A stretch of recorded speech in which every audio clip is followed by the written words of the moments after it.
네, 여러분 안녕하세요. 반갑습니다. 선택 전문가 이인영입니다. 오늘은요, 스트레스와 관련된 일을 이야기를 한번 해볼까 합니다.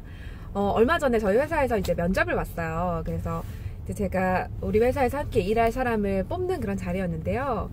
공통적으로 저희가 한 질문이 그 스트레스 상황에서 어떻게 하냐, 이제 이런 걸 물어봤거든요. 왜냐면 이제 그 사람이 이런 힘든 상황, 감정적으로 어려운 상황에서 되게 자신만의 해소법을 갖고 있나? 그게 좀 궁금했어요.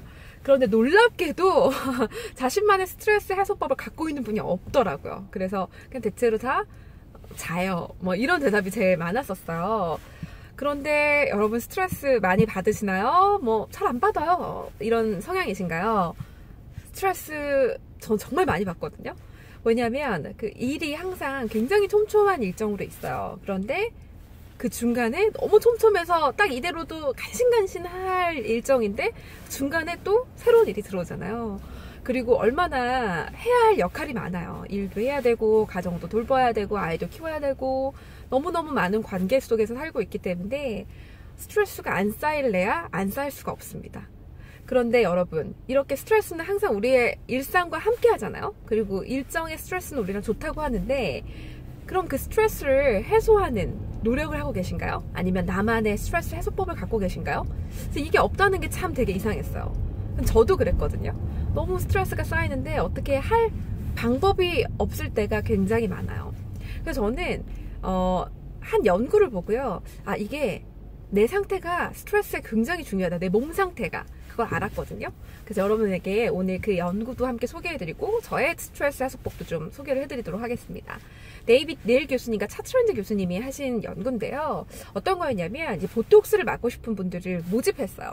실험자들 모집해서 한 그룹에는요 보톡스를 주사합니다. 얼굴에, 얼굴 근육에. 그리고 한 그룹에는요 이 보톡스보다 더 약한 그 약물이 있어요. 그래서 레스틸렌이라는 그 약물을 주입합니다.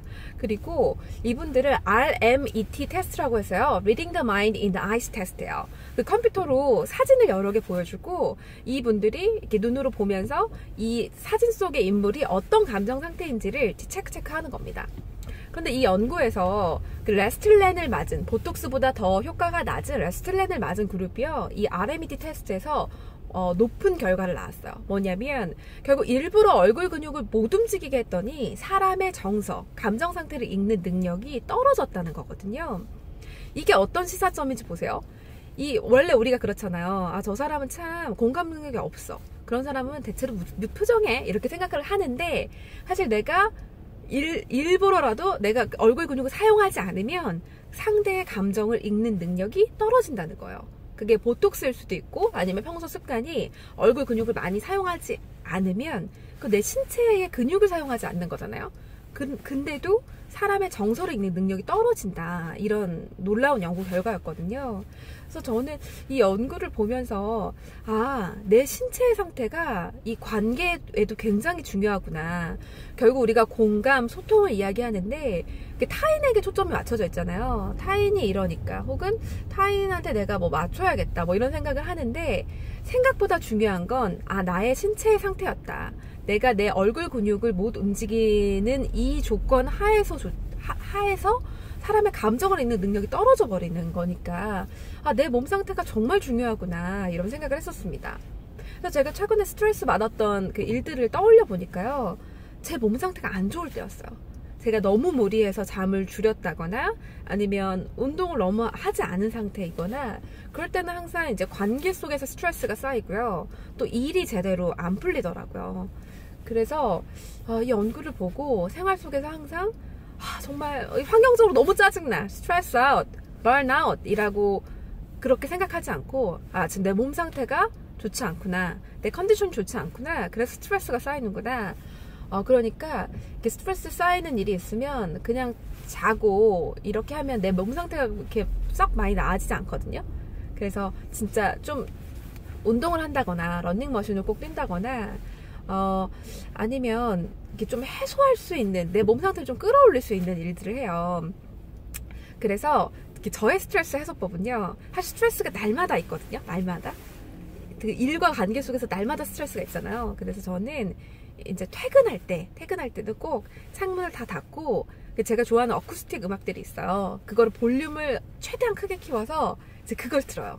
옛날에는 퇴근하면서도 일하고 출근하면서도 일하고 그리고 어때요? 영어 공부해야 되니까 뭐 그 CD 듣고 막 이랬거든요. 그러니까 저한테 이 제 몸 상태를 끌어올릴 수 있는 어떤 행동을 하지 않았던 것 같아요. 일상적으로. 그래서 요즘에는 퇴근할 때는 혹시 운전을 하지 않으시면 이어폰으로 본인 좋아하는 음악을 들으면서 아, 내가 지금 휴식이야. 내 스트레스를 해소하고 있어. 네, 이런 작은 장치를 걸어두니까 굉장히 효과를 좀 봤던 것 같습니다. 그래서 여러분 이제 마무리를 할 텐데요. 혹시 매트릭스라는 영화 보셨나요? 아마 나이가 어린 분들은 네, 매트릭스를 모르면 일단 제 또래는 아닌 걸로 어린 분들인 걸로 생각하겠습니다. 매트릭스라는 영화에 보면 이렇게 막 스푼을 휘고 뭐 이렇게 하는 장면이 나타나요. 그런데 거기에서 주인공 네오가 이런 얘기를 하거든요. 어떤 얘기를 하냐면 There is no spoon 이란 얘기를 합니다. 이게 어떤 의미로 다가왔냐면요. 결국 수많은 스푼이 있는 거죠. 너무 짜증도 나고 힘들고 하지만 there's no spoon이라고 했잖아요. 결국 그런 모든 감정의 소용돌이는요. 내 마음속에서 일어난 거예요. 내가 환경적인 거라고 생각하지만 혹은 그럴 수도 있지만 이 폭풍, 이 감정의 폭풍이 지나가면 사실 하루만 지나도 내가 왜 그랬지? 그냥 쉽게 넘길 수 있는 거였는데 그렇게 생각하게 되더라고요.